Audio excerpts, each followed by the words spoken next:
तो money bill अर्थात धन विधेयक के बाद में अब इसी से संबंधित, इसी से जुड़ा हुआ एक विषय है। हालांकि इसको अलग से डिस्क्राइब किया हुआ है, लेकिन मुझे ये लगता है कि इसको भी हमें धन विधेयक के साथ ही पढ़ लेना चाहिए। ठीक है, आपको लिखा हुआ नज़र आ रहा है वित्त विधेयक। हम फाइनेंशियल बिल के बारे में बात करेंगे। वहाँ हमने धन विधेयक पढ़ा है, यहाँ हम वित्तीय विधेयक के बारे में बात करेंगे, फाइनेंशियल बिल के बारे में बात करेंगे। तो सबसे पहले मैं आपको बता देता हूँ ये फाइनेंशियल बिल या वित्तीय विधेयक क्या होता है। सरकार की आय या व्यय से संबंधित जो बिल होता है, भाई सरकार ने कितना खर्चा किया है और सरकार को कितना जो है सरकार ने कितना कमाया है, तो उससे संबंधित जो बिल होता है उसको वित्तीय विधेयक कहते हैं। एक्चुअल में जो वित्तीय विधेयक होता है उसका जो जिक्र है वो आर्टिकल 117 आर्टिकल 117 में किया हुआ है। अब देखिए इसमें भी ना थोड़ी और बारीकियां आती हैं। एक्चुअल में क्या है, आर्टिकल 117 के अंतर्गत जो वित्त विधेयक है, वित्त विधेयक एक ब्रॉड टर्म है, ठीक है। इसी के अंतर्गत धन विधेयक को भी पढ़ सकते हैं, वो भी धन विधेयक भी वित्त विधेयक के अंतर्गत ही आएगा।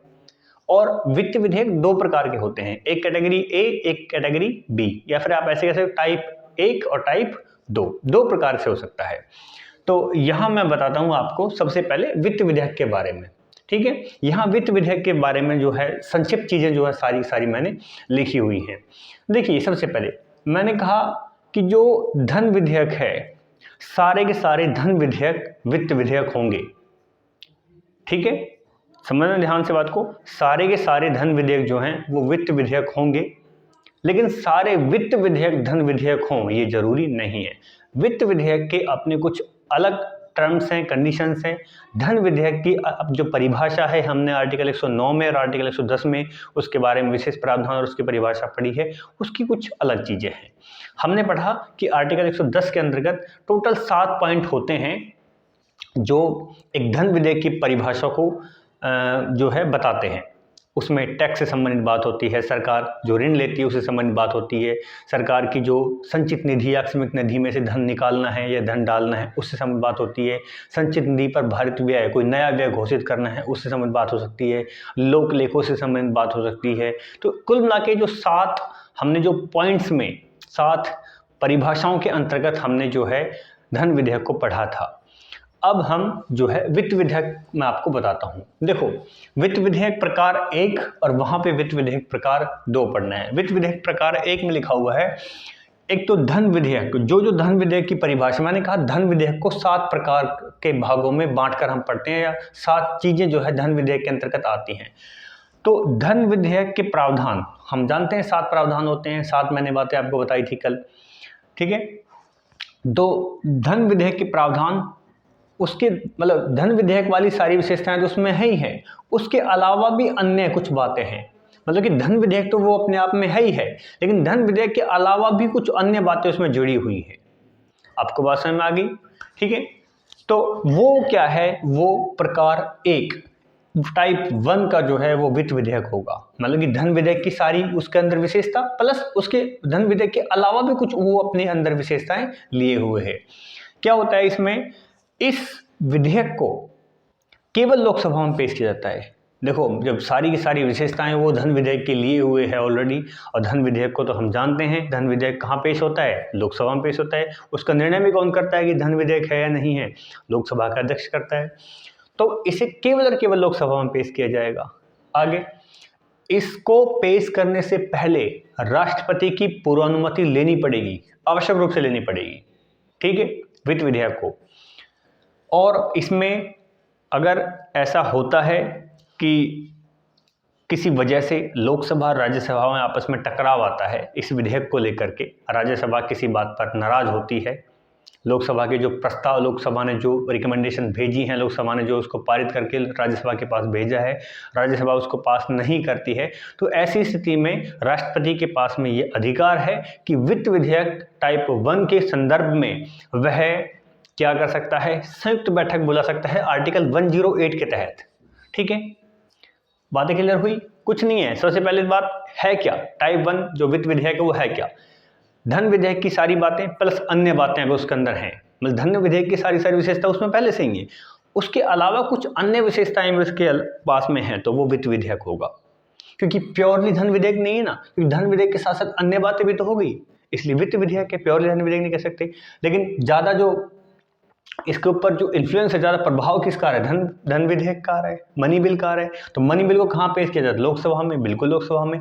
किसकी अनुमति से, राष्ट्रपति की अनुमति से। और इसमें संयुक्त बैठक भी बुलाई जा सकती है।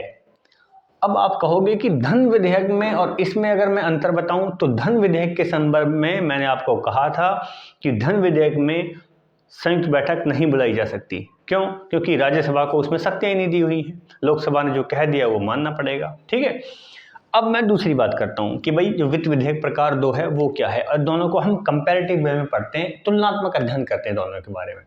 ठीक है, देखिए इसमें क्या है, संचित निधि पर भारित खर्चों से जुड़े प्रावधान कि भाई हमने मनी बिल के अंतर्गत पढ़ा था कि भाई मनी बिल में संचित निधि से संबंधित कुछ चीजें हमने कहा था भाई संचित निधि में से धन को निकालना हो या उसमें धन जोड़ना हो तो भी वो मनी बिल के अंतर्गत आएगा।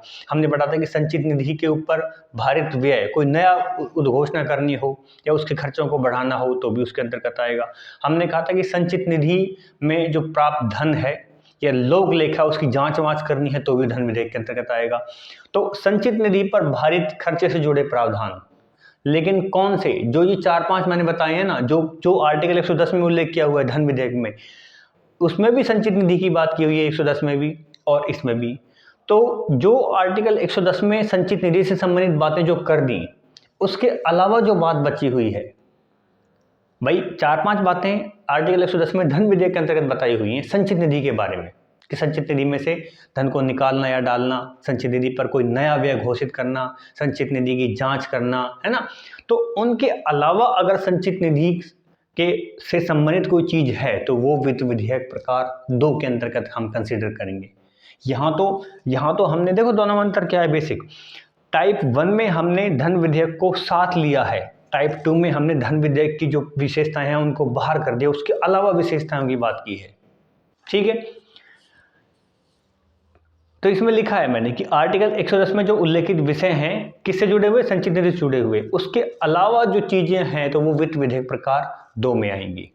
ठीक है, और टाइप 1 को पहले कहाँ पेश किया जा रहा था, लोकसभा में, लेकिन इसको हम कहीं भी पेश कर सकते हैं, लोकसभा में भी पेश किया जा सकता है और राज्यसभा में भी पेश किया जा सकता है। ठीक है, अगली बात देखिए, इसमें राष्ट्रपति की जो पूर्वानुमति है वो कोई जरूरी नहीं है। इसमें तो हमें राष्ट्रपति की अनुमति लेनी पड़ रही थी टाइप 1 में, लेकिन इसमें हमें राष्ट्रपति की पूर्वानुमति लेनी कोई जरूरी नहीं है, कोई आवश्यकता उस चीज की नहीं है। संयुक्त बैठक यहां भी बुलाई जा सकती है, संयुक्त बैठक वहां भी बुलाई जा सकती है। तो मोटे मोटे तौर पे आपको ये बातें समझ में आ गई। अब मैं एक कंपैरेटिव वे में आपको फटाफट से क्या बता देता हूं कि वित्त विधेयक में और धन विधेयक में क्या अंतर है, वो चीज और जान लीजिए आप। अब आपको सबसे महत्वपूर्ण चीज, दोनों में डिफरेंस, किस किस में डिफरेंस, धन विधेयक में और वित्त विधेयक में, वो भी जान लेना चाहिए। ठीक है, देखिए मैं आपको धन विधेयक को विस्तार से पढ़ा चुका हूँ, मैं आपको वित्त विधेयक को विस्तार से दोनों उसके टाइप हैं, टाइप 1 टाइप 2 दोनों को आपको विस्तार से पढ़ा चुका हूँ। तो अब मुझे ऐसा लगा कि दोनों में एक कंपैरेटिव स्टडी हमने अगर कर लेते हैं तो वो ज़्यादा बेटर रहेगा। देखिए इसमें अंतर की बात करते हैं। धन विधेयक, यहाँ जो सारे प्रावधान लिखे हुए हैं वो मैंने धन विधेयक के लिखे हैं, और उस तरफ जो मैंने लिखे हैं ये सारे के सारे वित्त विधेयक के बारे में लिखे हैं। सबसे पहले देखिए जो आर्टिकल 109 है उसमें धन विधेयक को पारित करने की प्रक्रिया लिखी हुई है, कैसे कैसे पारित होगा, केवल लोकसभा में पास किया जाएगा, उसको लोकसभा अध्यक्ष ही उसको निर्णय देगा कि भाई ये धन विधेयक है या नहीं है। ठीक है, सारी उसमें बातें लिखी हुई हैं, लेकिन उसको जो परिभाषित जो किया हुआ है, उसकी जो परिभाषा दी हुई है वो आर्टिकल 110 में है। तो कन्फ्यूजन नहीं होना है, एक सिंपल सा क्वेश्चन आपसे पूछ ले जाए कि धन विधेयक का उल्लेख कहाँ मिलता है तो आप सीधे सीधे जवाब दोगे आर्टिकल 110 में, 109 नहीं लिखोगे।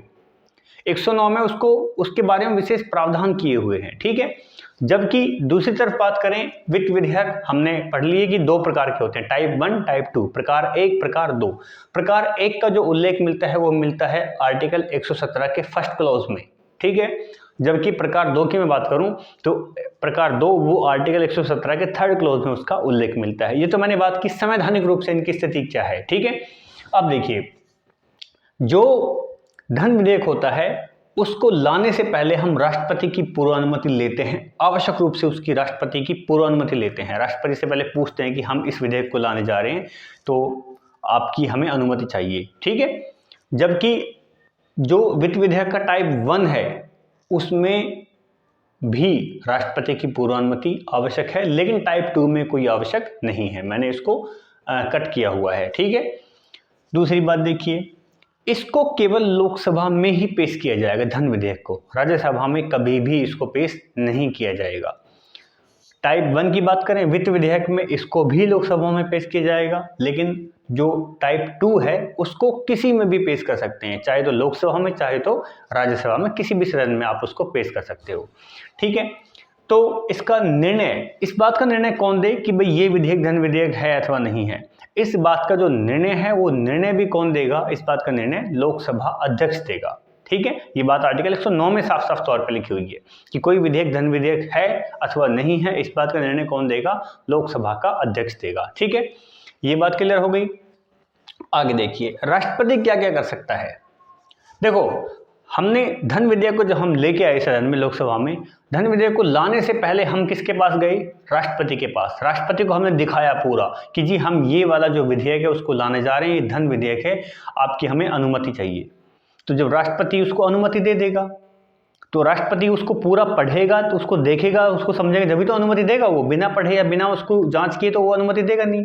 तो अब सीधे सीधे तौर पे तो राष्ट्रपति उसको स्वीकार भी कर सकता है, जब वो आएगा राष्ट्रपति उसको अस्वीकार भी कर सकता है, ठीक है, लेकिन उसको पुनर्विचार हेतु नहीं लौटाएगा।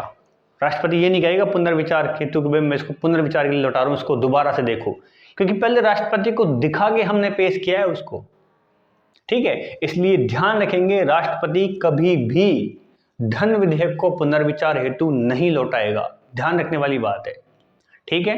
बाकी सब में लौटा देगा। धन विधेयक एक ऐसा विधेयक है जिसको राष्ट्रपति पुनर्विचार के लिए नहीं लौटाएगा। क्यों नहीं लौटाएगा, क्योंकि हमने पहले ही उसको दिखा दिया कि हम इस विधेयक को पेश करने जा रहे हैं, अब लौटाने का कोई सवाल ही पैदा नहीं होता। समझ गए बात को।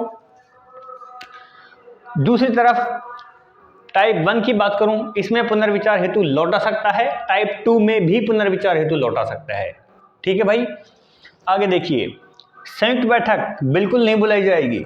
क्यों, क्योंकि केवल लोकसभा में पेश किया जा रहा है, राज्यसभा का इसमें कोई मैटर ही नहीं है, राज्यसभा की शक्तियों को छीन लिया गया है धन विधेयक के संदर्भ में। लेकिन यहाँ इन दोनों केस में, टाइप 1 में भी टाइप 2 में भी, वित्त विधेयक वाले केस में हम दोनों ही केसेस में संयुक्त बैठक बुलाई जा सकती है, संयुक्त बैठक को बुला सकते हैं, ठीक है।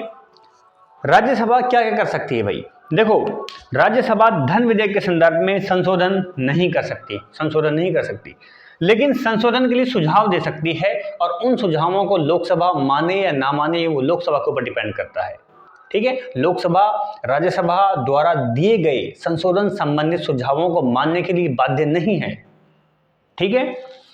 अस्वीकार, राज्यसभा अस्वीकार भी नहीं कर सकती। अब ना तो स्वीकार कर रही है ना अस्वीकार कर रही है, अपने पास कितने दिन रख सकती है, तो मैक्सिमम 14 दिन तक अपने पास रख सकती है राज्यसभा। अगर 14 दिन तक राज्यसभा ने कुछ भी नहीं बताया धन विधेयक के संबंध में, तो 15वें दिन लोकसभा उसको खुद से ही पास कर देगी, लोकसभा खुद ही पास कर देगी, लोकसभा इंतजार नहीं करेगी, क्योंकि अधिकतम समय राज्यसभा के पास कितना होता है, 14 दिन का। 4 बातें याद रखनी है राज्यसभा के संदर्भ में, किससे संबंधित, धन विधेयक से संबंधित।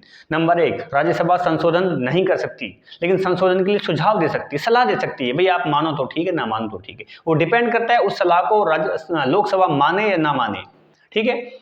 वो अस्वीकार भी, खारिज भी नहीं कर सकती कि भाई हम इसको पास नहीं कर रहे, मजबूरी में पास करना ही पड़ेगा।